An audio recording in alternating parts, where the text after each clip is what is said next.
Welcome back to the Kirk Miller Podcast. Today I have the man himself, Colin Campbell, on, and this is going to be particularly valuable if you have a business that in some way involves sales and you are looking at tactics, insights on what it actually takes to generate more sales, grow your business, but also develop a fantastic mindset with that, which I'm sure Colin will share today is just as important if you're trying to excel, with sales in your business.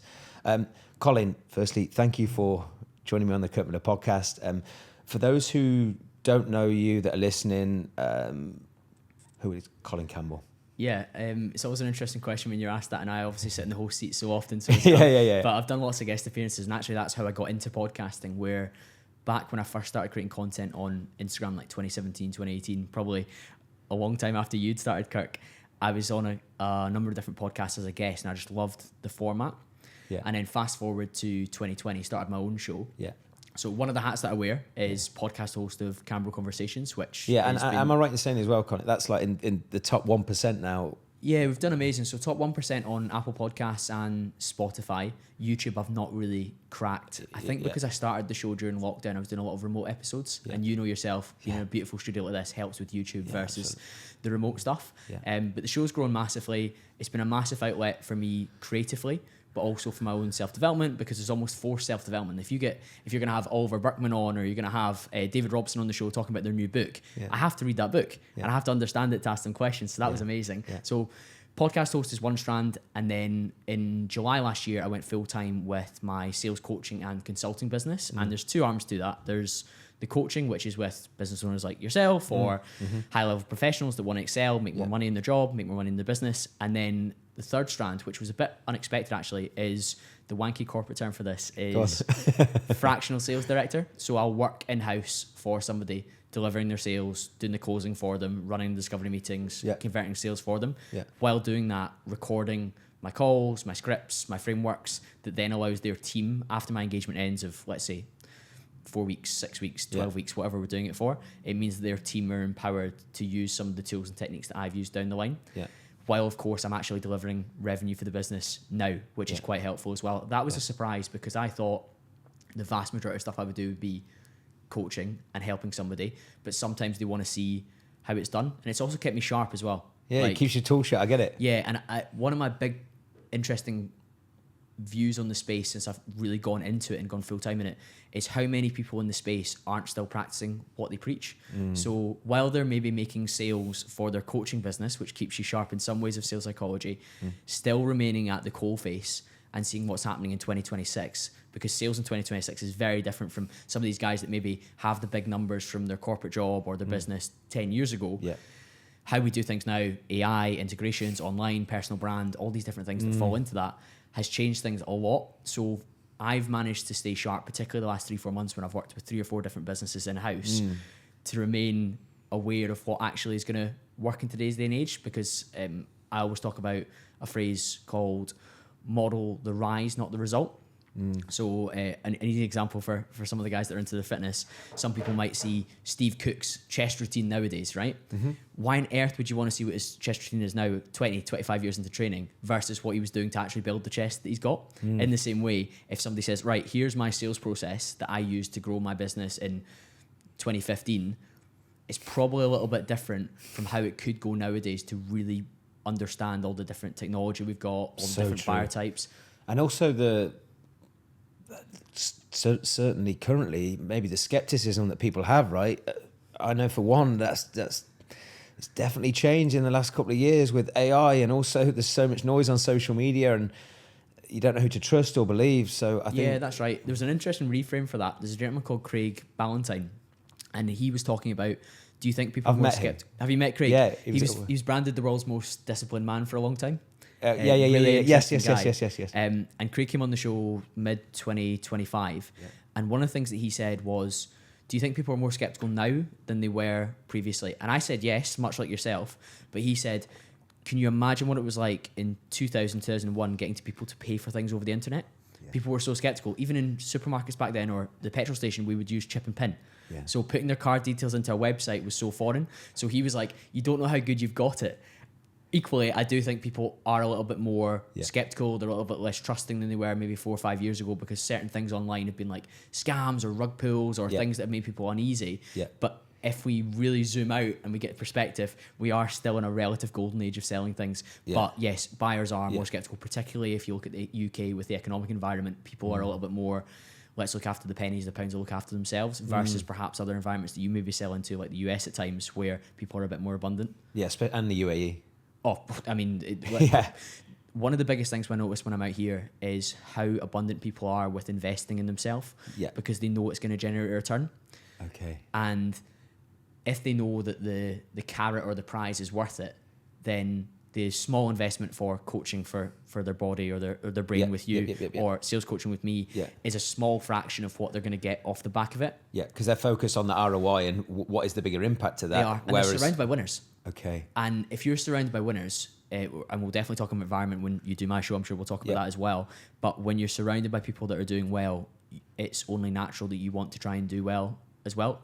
Well, in terms of what that means to you personally, I would hope, and you're not shaped by keeping up with the Joneses. Yeah. But I certainly think that in an environment like this, people are a little bit more willing to say, oh, a couple £1,000, whatever it is, I know I can get 10x the value of that from improving my body, improving my business, improving my sales process, whatever domain they're investing in. And it means that it's easier to join the dots, and there's a little bit less of a worry that if this doesn't work, I'm out of pocket. They're like, I'm going to make it work because I'm going to use all the tools that this gentleman gives me. No, I get it. Yeah. I mean, the way I summarize that as well, it's because, again, my life has been split between Dubai, London, and obviously previous to that, Coventry, and I still go back from Coventry time to time, right? So there is a distinct difference in money mindset, belief systems, and environment, like you just said. But you just said there that you keep your tools sharp. What have you noticed or changed with the way you, for example, have coached or even sold yourself, say even in the last year? So if we will go back and forth multiple times on this episode, but yeah, what have you noticed, say for example, in the last year? I think one of the big things is that you have the likes of AI integrations within a sales process, whether that's a voice agent, whether that's a chat bot, whether that's a virtual assistant, which is AI, or perhaps you can outsource that to the Philippines or somewhere where there's very cost-effective labour. People are a little bit skeptical that they're not dealing with the real person. So even, for example, if I follow you, Kirk, I'll get hit with an auto message. And one of the things you do really well is you actually acknowledge that it's not you, but you can say that any future reply will be from me. Yep. And people are okay with that because you've acknowledged it. Whereas if you try and play cloak and dagger, people can be a wee bit uneasy. So if somebody follows me on Instagram, they get hit with an auto message, thanks for your follow, hope you're enjoying the podcast. If you're a first-time listener, would you like a link to Apple Podcasts or Spotify? Speak soon, Colin. Now, that's not me that sends that. But if somebody replies, Spotify, please, I will manually send them that link and be like, hope you enjoy the show. There's a whole host of different topics, interests, types of guests. Hope you enjoy it. And I'll sometimes do that as a voice note because it's a personal touch. I get it. Now, that's not a sales process, but I am selling I'm buying somebody's attention, which is one of the most valuable currencies. And when you do that, you show a level of personalization, but you've still integrated some of the many chat integrations that many people will be familiar with as well. Yeah. So you're using the tools available to you, but you're acknowledging that you're using those tools. So you break down some of those barriers where like, oh, this is just maybe getting spammed by an AI bot. So that's something I've noticed. I also think that, and we'll definitely talk about limiting beliefs, some people say things like the phone is dead. And what do you mean? Like cold calling. So outbound calling. They'll be like, oh, phone calls are dead now. You can't use that. You need to use just email and message now. I totally disagree with that. Okay. I think there's still a lot to be gained from outreach over the phone. Two of my clients that I've started with recently are in Dubai real estate. Yeah. And they call between 50 and 100 leads per day. Now, I wouldn't wish that on anyone to be doing for the longer term. Yeah. But when you're first out here building your network, you have to put in that hard yards. Yeah. And yes, you can use WhatsApp. Yes, you can use LinkedIn. And I favor what's called combo prospecting. So what does that mean? Hitting somebody on multiple different platforms with the same message or a similar message. The same person? Yeah, so that you're heard or seen. So for example, if I want to get in touch with you, Kirk, we got an introduction. So that's one of the most powerful ways to do it. Yeah. I could have LinkedIn messaged you, could have Instagram messaged you, could have tried to find your email somewhere. Yeah. And if I hit you with messages across those at different times that have a relatively similar structure to them in terms of, I'd love to have you on the podcast, or I'd love to meet up with you to talk about your sales process, whatever it is I'm looking to do. Yeah.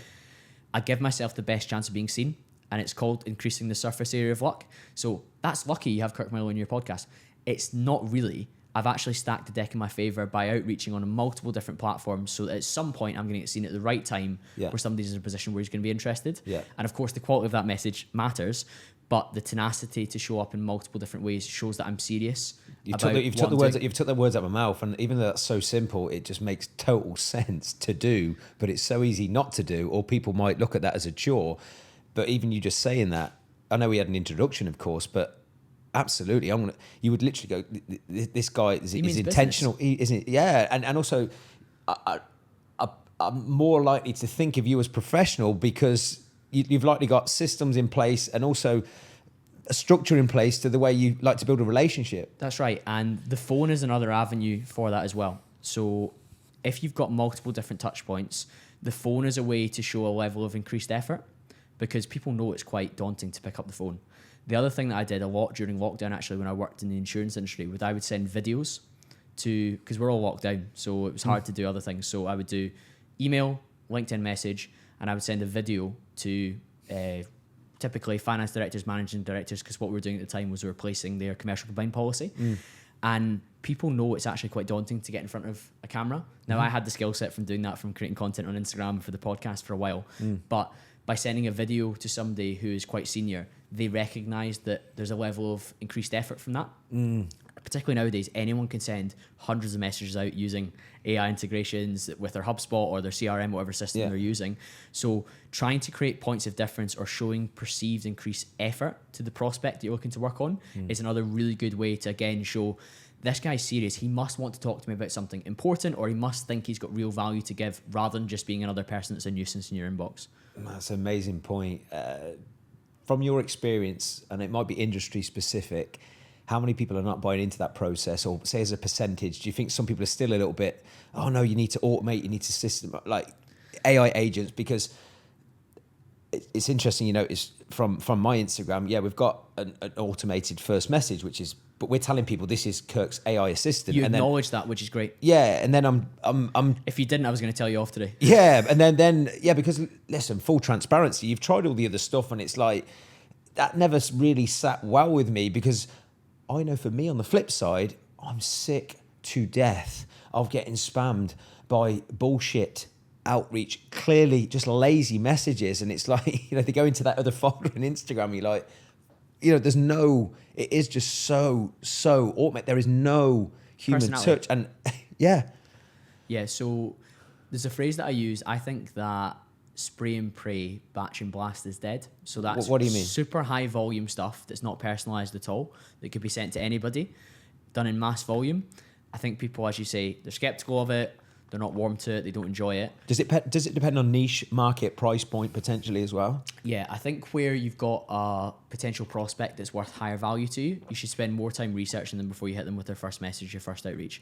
If it's somebody that's a slightly smaller level customer that you know that you can acquire lots of without too much effort, then you would spend less time personalizing, but you would still spend a little time personalizing, particularly name, company name, or industry that they're in. I would tweak the message for that.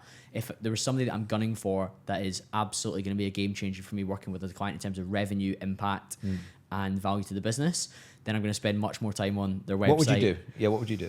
I would go deep on their socials, their company website, any news articles or press they've been involved in. I would look at their company's house, or depending what jurisdiction they're in, something to do with their balance sheet, so I can understand what they're planning to do. And again, a lot of companies that you look at will have statements, mission statements, goals they've spoken about, projects they've worked on, and use that within the flow of the body of the text. And my structure of my messages is called the 3 whys. It starts with why you, which is something specifically about Kirk or whoever I'm messaging.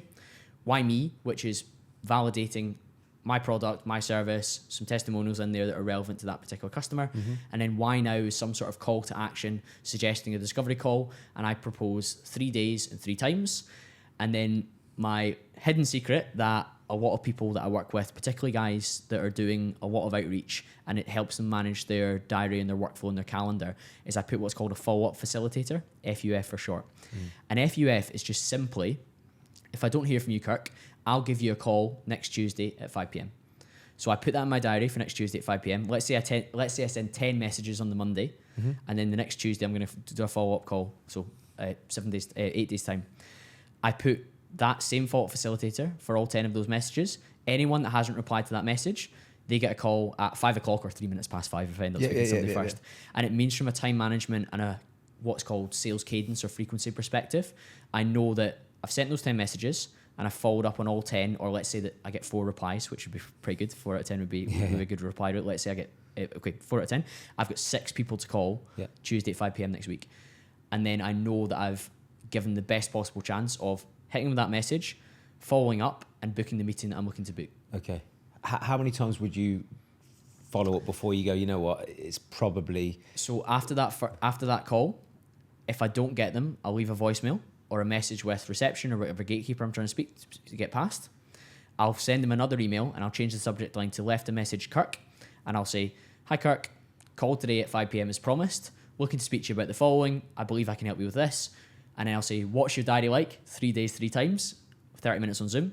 And then I'll put another follow-up facilitator so they go back into the process. General rule of thumb, 3 times. Rinse and repeat, go round. So phone again, email again, phone again. So 3 phone calls, 6 messages off the back of that as well. And I will try different platforms as well, like we were speaking about. So if I don't get them on email when I'm doing that, I will break the ice with them. I'll go on LinkedIn, I'll send them a connection, I'll send them a DM on LinkedIn if we get connected. If you're using Sales Navigator, you can go straight into the inbox, but many people I work with use the free version of LinkedIn, and they still do really, really well as well, because people typically accept you on LinkedIn because they don't mind adding to their connections unless it's somebody that they are like, there's no way I'm going to say, like, if somebody who's a video editor adds me on LinkedIn, I immediately say no, because I'm like, I've got a video editor, I'm okay, I know you're going to pitch me in a second, or like, I can do 20 clips for you a month. I'm like, okay, bro, fuck off, respectfully. So yeah, you want to be tenacious enough to show up round and round. And another principle I talk a lot about is timing matters, accept your role in the cycle. So in order for a buying event to occur, a trigger event must occur before it. What do you mean? So for example, for somebody to invest in fitness and mindset and support from somebody like yourself, something must have happened prior that makes the need for that stronger. So they've broken up with their missus because they got a bit soft out of shape. They feel like their energy levels are just tanked, and their friends are in better shape than at the beach club. They're going to be beach on a Sunday, and they're the only one that wants to keep their top on. So they're like, okay, actually they're more susceptible or more in a position to buy fitness coaching. When I worked in the insurance industry, 3 to 4 months before renewal, somebody would be interested in speaking with you. Outside of that, they've got no interest at all. When I worked in furniture, which we installed into student accommodation, between July and September, when the students go home, it's when they're ordering their furniture and getting it installed. If you're speaking to them in the January or the December, they kind of don't want to hear from you. So timing matters, accept your role in the cycle. You must reach out across the year when you think a buyer is the most likely to be interested in your product or service. So some sort of trigger event might have happened in their space. So one of my clients is a renewable energy consultant, and he can look on a database to see when particular projects are being agreed, installed, funded, and we tailor the message that he sends to those people based on what part of the what time in the cycle that particular contractor, developer, whoever it is at that point in time.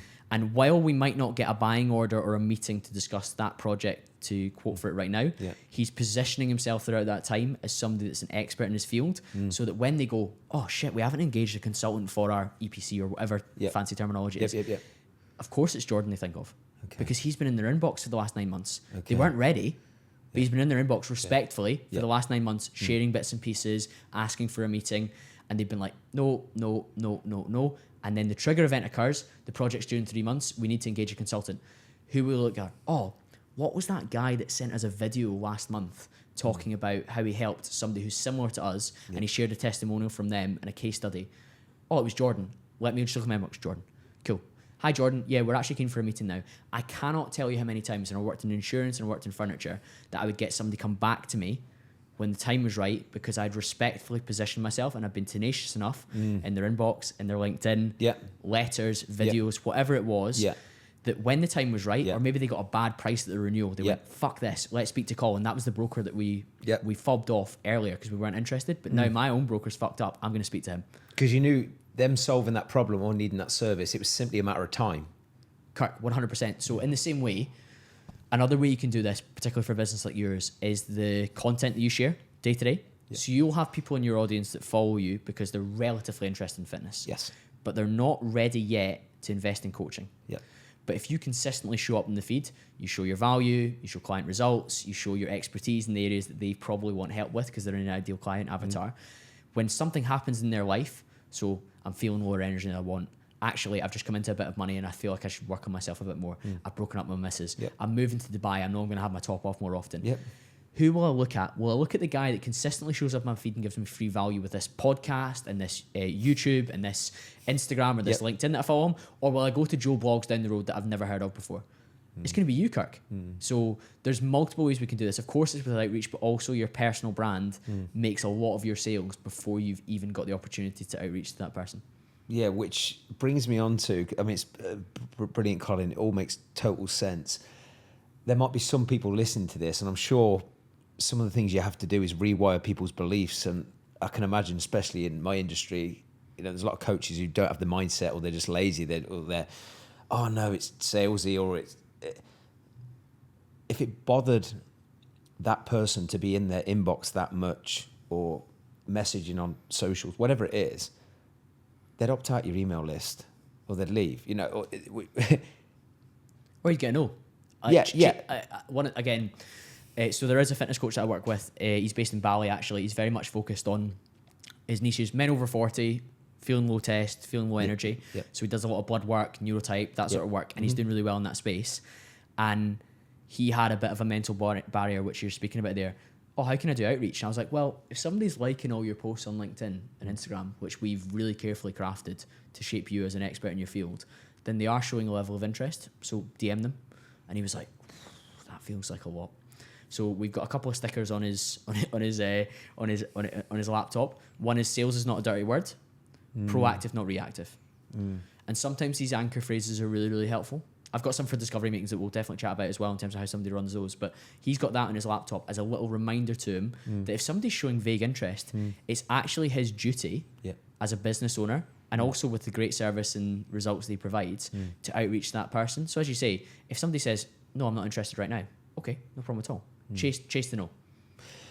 Which brings us on to a beautiful place to talk about limiting beliefs when it comes to mindset and also self-worth. How important is that when it comes to trying to reach out to a client or even convert a client? Because I think a lot of people don't do that because they're worried about rejection, getting told no. So rather than risk potentially changing that person's life, they're scared. Yeah, they're scared, yeah. Our mutual friend Spencer Lodge taught me this on the podcast. Yeah. Rejection is part of the process. So when Spencer started his first ever sales job, and you've maybe heard this story before when he's been on your show, he tells it all the time because it's a very important lesson.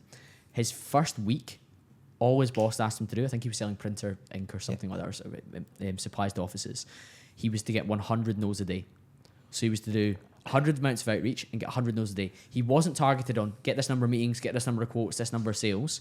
He was just told to get 100 no's because it conditioned him to understand that even like towards the end of the week, he was actually getting some yeses purely just because of the volume he was doing. Yeah. So, and again, I'll give an example from my world. In my second last year working in furniture, we did just over £1.1 million in sales, ex-VAT. Yeah. I quoted for something like £3.5 million worth of projects. Yeah. So my conversion rate was about 1 in 3. Yeah.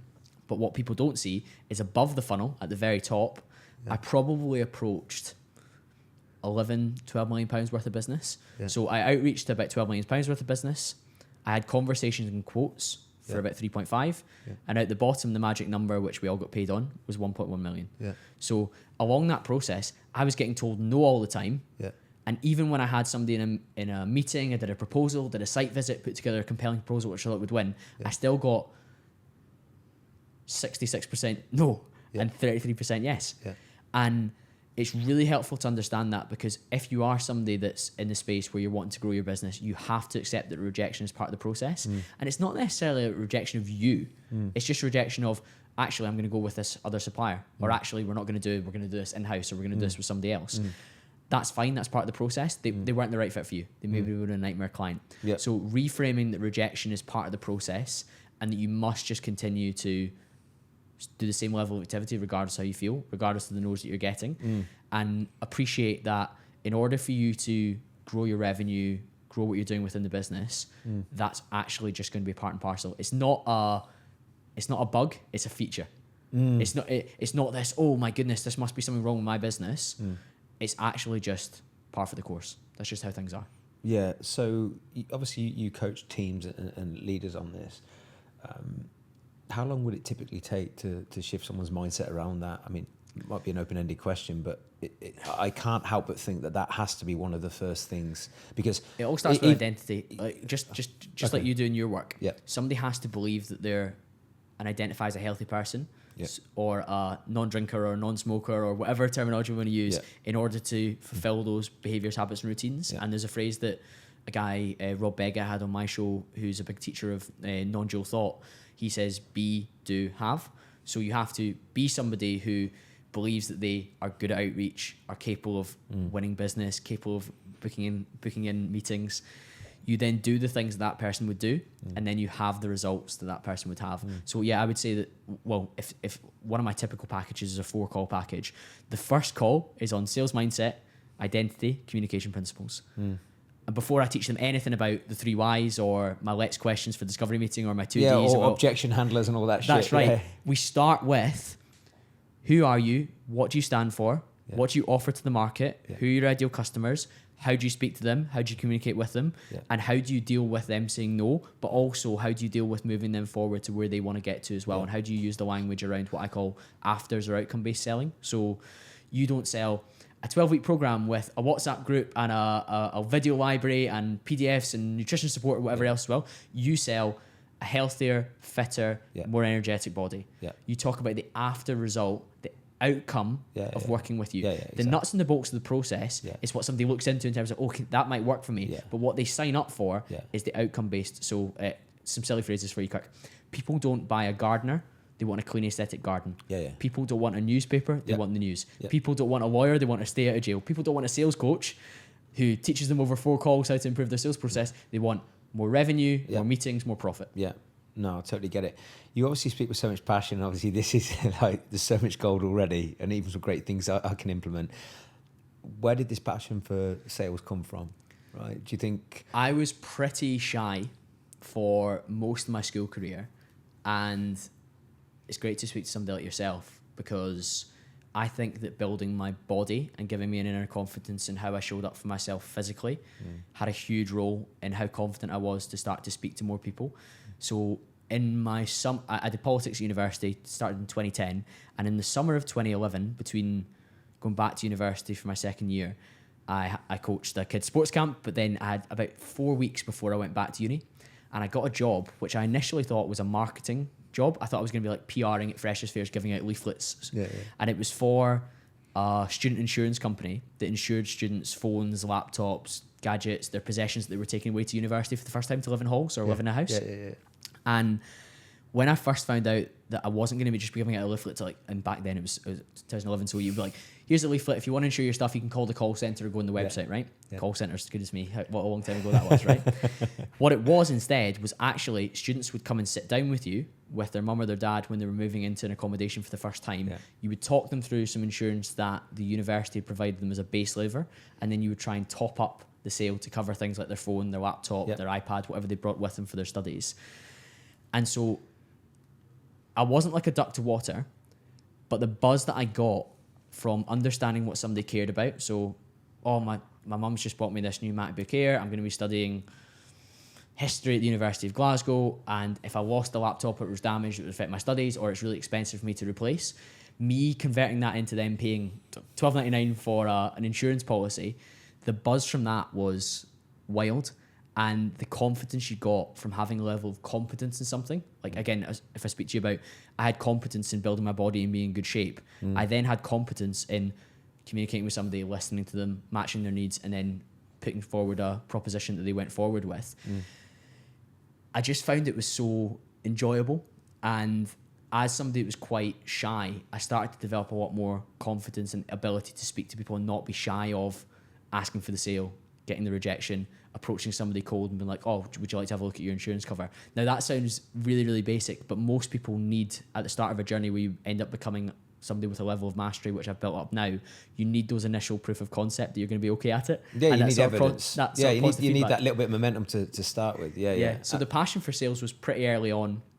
I did that job every summer before I finished my degree in 2014 with a master's in politics, and immediately went into a sales role with that company, actually, as a graduate account manager for the north of the UK. And that went from what was B2C, so selling to students and their parents direct, to selling to the universities and what's called PBSA, the purpose-built student accommodation. Yeah. So you would sell them like a block policy for their entire block, for every student in the block to have some sort of basic cover. Yeah. And then during the summer, you would then do the top-up sales at the freshers' fairs or the key collection events as one of the guys on the stand as well. So I got really good exposure early on to both B2C and B2B. I looked a fresh-faced 21-year-old. I'm still quite fresh-faced, but I looked even younger back then, Kirk. And that was an amazing experience, and I gained so much from that. And I definitely found that I found a vehicle that I was passionate about. And sales isn't for everyone. I believe everyone should have a competence in it, particularly if you're a business owner. If you're listening to this, well, you're a person of influence in some way.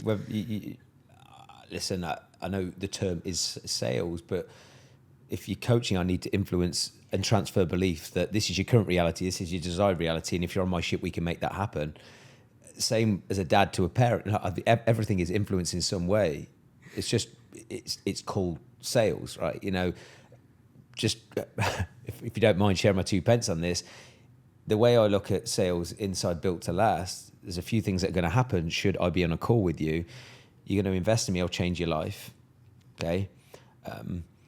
You genuinely couldn't afford it, but I'm going to leave you with some free value. And at some point, if you are the right person, you might come back. Or 2, I've dodged a bullet because you were never going to be a great client, and you would have probably drained me or my team's energy. So that has always helped my mindset around sales. And, you know, even when you've had a smart ass that goes, look, who's tried to wheel and deal you. Yeah, or just, listen, I get it. You know, you're trying to push a sale over the line. I'm like, dude, man, like, there's a few options that are going to happen when you come off this call. You've told me you're in 10 years of pain.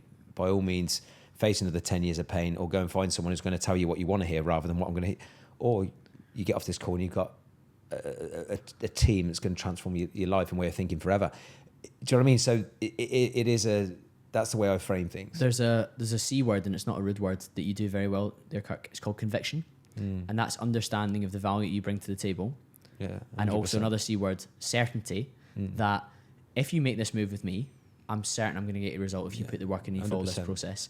I'm also certain if you don't make this move with me, you may still end up in the situation you're in just now, or you're going to go and seek other options that might not work as well. Yeah. Because we know that not all coaching services are created equal. Far from it. In fact, you price yourself in a way that you know your value and you know the potential impact as well. Whereas somebody might be like, oh, I just spoke to a fitness coach last week that was half the price of yours. Okay, but do you have the same conviction? Do you feel the same conviction speaking to them and versus me and my team? Absolutely. Probably not. So that's a really powerful thing in sales, like conviction in the value that you bring to the table, because it means that you won't then drop your knickers to put a price together that suits somebody that's what I would call a tire kicker or a time waster. No, I understand. Yeah. So you started your sales journey pretty young. Knowing what you know now, and this might resonate with some people who might have some sticky spots in sales, or whether it's themselves or their team. What have been some of the biggest mistakes or lessons that you made that you think potentially other business owners or sales teams are making? So I think one of the biggest lessons that ties into mistake as well is never get too comfortable. So one of the biggest errors you can make is if your pipeline's booming for the next quarter, easing off the things that got you to that position, whether it was the outreach you were doing, the content you were posting, the paid ads you were running. Just because it's milk and honey now doesn't mean it won't be famine tomorrow. I couldn't agree more, and that's happened to me. It's very common. It's actually it's evolutionary wired into us. We're in a good position. We've got plenty in the stores. We don't need to hunt as much as we did before. Yeah, especially if you have surpassed your expectations of what you once thought was success and wealth, or was a lot of money at some point. You're going to love this, Kirk. Right. So we've all got a wealth thermostat. Yeah. So let's say you're running a business and it's doing 10 grand a month. And your aim was always to get to 10K a month. You will find that your chimp brain tells you, that's fine, stick where you are. But there's always a couple of lost clients that are coming down the line. Somebody can't afford it anymore, they drop out. Somebody gets injured, they drop out the fitness coaching, they ask for a refund. Then you're back to 6K, and then you panic. And you start doing way more outreach again because your new baseline is 10K. Yeah. I would never, ever get settled. And there's a thing called either, you can call it the dentist appointment, or you can call it the brushing your teeth, whatever terminology. We're very teeth focused there. But I have particular things in my diary, in my clients' diaries, where regardless of how they feel, regardless of where their pipeline's at, regardless of how well the business is doing, they have set things time boxed in their diary for outreach and for content, because you must keep feeding the machine. Yeah, even if you don't, if you don't, then you'll blink and it'll be 3 months later and you'll be like, Christ, we haven't had any discovery meetings in the last 3 weeks. Whereas normally we're getting 4 or 5. That's because you were doing something to get those 4 or 5. Because, look, I think because that is so common, is there anything you teach or coach or would advise to people who have gone through that or are going through that? Because I think it's universally so common in any industry, whether it's a coaching business such as mine or people in my type of industry, or you're selling a product, because depending on someone's background of where they've come from, everyone has a different yardstick on what that ideal number is or thought that would make them happy or successful or create freedom. The first is systematizing it, like I spoke about there. So, for example, having something in the diary that, regardless of where the pipeline's at, it's in the diary that you're going to do some outreach. To make that easier from a mental bandwidth perspective, it also involves us having some templates that are easy to personalize and quick to implement. So, for example, if you work with me and you have our 3 Whys template, and then whoever it is on a Friday afternoon you're outreaching to, you've only got a small amount of personalization to do that, and then you copy and paste it. Okay. So you're removing some of the friction. James Clear, Atomic Habits. Yeah. We can make it a habit much easier if we have the processes in place off the back of that as well. The second part is actually environment. So you're here in Dubai. Yeah. You're doing really well, Kirk. But you also look around and you're surrounded by people that are doing numbers that are frightening. Yeah. So if you are a big fish in a small pond, then you are more likely to be predisposed to easing off from pushing. So if, again, your coaching business gets to 30 grand a month in the UK, you're one of the big dogs. If you're out here, you're actually just somebody else. You might not even be in the water at this point in time, because people are doing that much. So understanding that even if it isn't moving location, but maybe being in a mentorship or being around people that are doing really well in your space, I don't want you to feel small about yourself, but you almost must feel like it's still early and I'm still capable of more if I want to be so. So systematize it, have templates and tools which makes it more frictionless to implement, and then also surround yourself with people that are pushing for more, doing more, growing more, because then it will feel normal for you to push in the same way. Yeah, basically keeping yourself humble on your toes. Keeping yourself on your toes as well. Like, you know, if I look at, just coming back to football, obviously I played football. When I was at Coventry as a professional footballer, you're around better players, especially when you're training with the first team and the reserves. So you have no choice. Even if you are, 1 minute you're playing in the youth team, you're the best player, sticking out like a sore thumb, you're man of the match. But, you know, when you step up a gear, there's people who are faster, stronger, and obviously more skilled. Then when I started playing semi-professional, you're the same Kirk, but just naturally your standards conform to the expectation of that peer group. So true. Yeah, you know, and I can imagine in sales and business from mindset. It really is. Yeah, if say you go to a mastermind and there's guys talking about revenue figures you've never heard before, you can be like, okay, maybe I'm capable of that as well. Unless that person's a total outlier and you're like, I can't relate to him whatsoever. It normalizes and it'll increase your wealth thermostat. And equally, I'm not saying that money is the be all and end all. It might be that person has better work-life balance or more freedom within their business or whatever like that as well. And you might be like, oh, I work like a Trojan to get to this particular amount, but it's not actually serving me. Okay, well, let's systematize, let's template, let's framework more of your stuff so that you get more of that time back, whether it's to spend on your health and fitness, whether it's to spend with your family, whether it's to spend socially, whether it's to spend relationally. And I think that's an important thing to consider as well, because we don't all have to get to a particular figure to feel a particular kind of way. In fact, 100%. Typically it doesn't work like that. But be an environment where people are pushing you with businesses that you can aspire to have, whether that's the fiscal amount or whether that's the lifestyle balance amount that they've got as well. Yeah. We can't have you on, bearing in mind the shape you're in and also what I do as a profession. Some amazing frameworks you spoke about there, but one thing I absolutely swear by is your state management, especially if you are trying to influence in some way. Now, you look after yourself, clearly. How important is that for any founder or business to live and consistently live when it comes to sales? I think it's foundational, because I mentioned to you that I felt more confident as a 19-year-old sales guy because I was in relative physical shape, because I looked after myself. So I knew that I had control over how I trained, how I slept, how I ate, how I recovered, many steps I did. Back then I didn't really track steps, more cardio. We're a bit more knowledgeable now, Kirk, aren't we? And we'll definitely talk about some of the nonsense bodybuilding stuff we would have done back in the day at some point, whether it's my show or this one. And by having that inner confidence that I'd done the work, it meant that I could show up in other domains and environments as well. I believe that fitness is the pebble at the top of the self-development avalanche, because once you get that pebble rolling down the hill for, I look after my body, my brain feels better as well, I feel clearer, I feel less clouded. And to give a really, really personal example, I've been growing the coaching business for about 18 months to 2 years, and I had a really good sales director role where I was earning really good money. I was delivering over £1 million in revenue for the business, so I was being paid handsomely to do that. That business, outside of my division, was actually losing quite a lot of money, and it went bust in the summer of 2025 in July. And so I was almost forced to take the jump.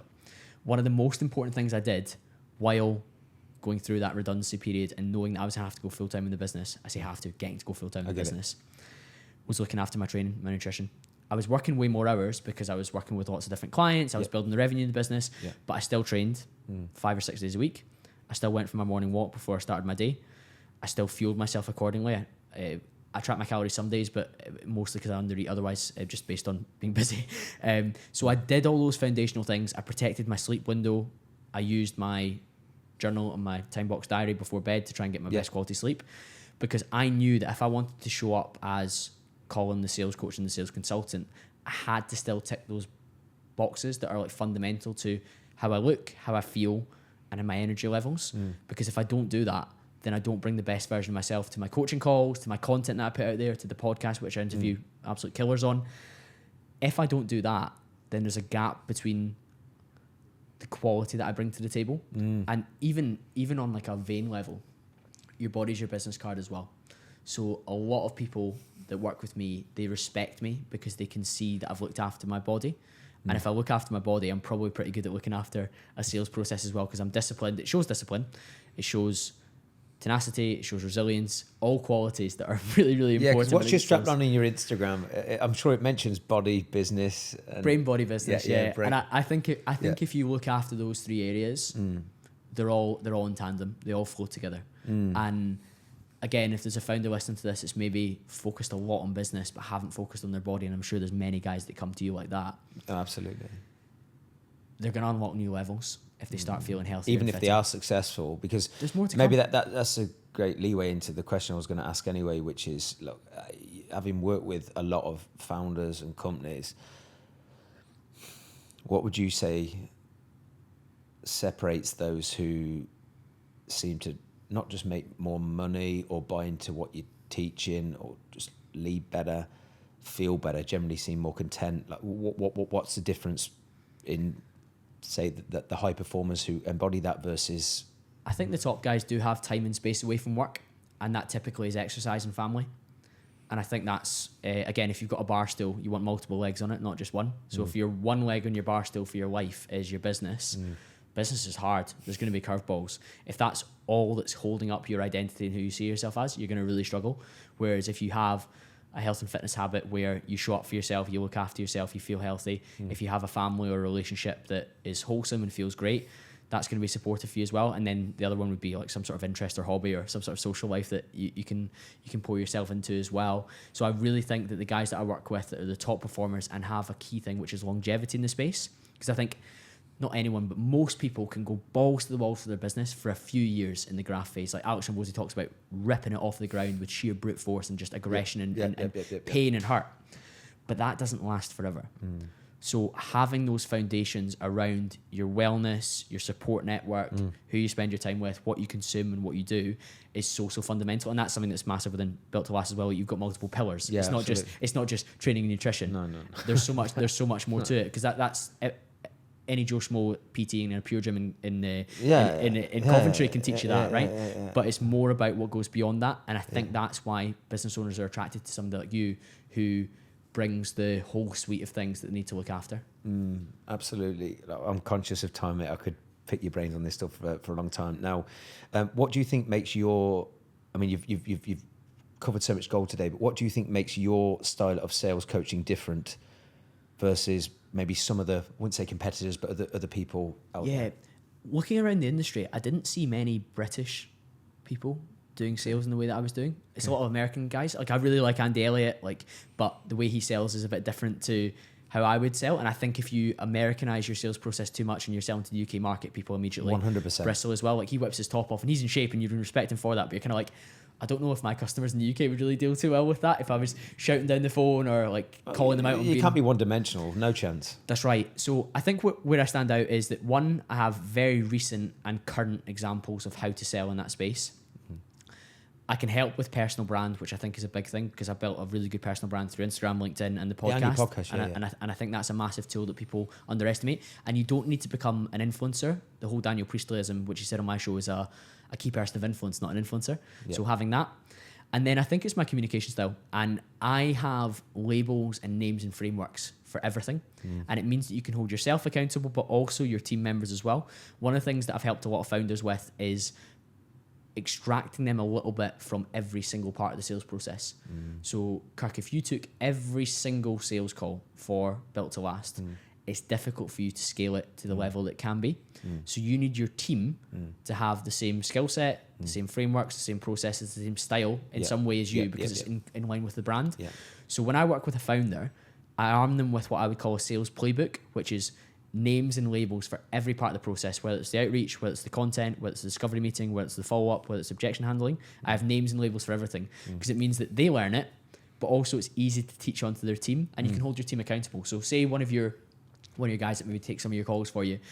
Okay, how did your let's questions go in that meeting? Did you get enough of the logical? Did you get enough of the emotional? Did you get enough of the trigger event? Did you get enough of the summary? If they say, oh, I didn't really ask great questions in that one. Okay, which questions did you not ask great ones? Oh, I didn't really get enough on the emotional. Okay, cool. We can go away and work on that. Whereas if you just say to them, how did the sales call go? And I didn't really get a lot from the client. And you don't have something you can maybe it's open-ended. You don't have something you can hold them to account off the back of. In the same way, if somebody's like, oh, I got this objection. Okay, did you use our APAC model, which is acknowledge, probe, answer, confirm?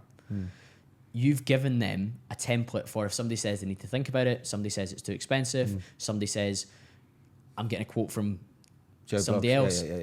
They've got a pre-packed way of answering it. Well, of course, they work on, again, I'll work on communication with them, the tonality, the emphasis, the cadence they say it at. But having that built out as a founder and a business owner for you and your team means that your sales process is much more scalable, and it's not just reliant on the founder as well. And I think my communication style to be able to do that is something that's really, really valuable, because people love having names for things because it gives us understanding of it. Brilliant. Mate, last big question. What is the mission moving forward, mate? I know you're 33. The passion, the value, and I can see how methodical you are with absolutely everything. That's a big takeaway for me from this, is just not just what you say, but also the dirty work that a lot of people aren't prepared to do. And then you've got your podcast as well, which is outstanding to do. I mean, I've done nearly 200 episodes myself, and I know the blood, sweat and tears, the delayed gratification, and also the prep time, all that stuff. But what is your mission and why moving forward? It's hard to compete with somebody having fun. So there's a quote from Tim Cook from Apple that says the tools will be heavy, but they'll feel light in your hands. So for example, if somebody wanted to coach sales or run a self-development podcast like me, there's certain parts of that process that they'll find really hard because it's not fun for them. They're maybe doing it for other reasons. They're maybe doing it because I want to be famous, I want to go viral, or I want to make a shit ton of money.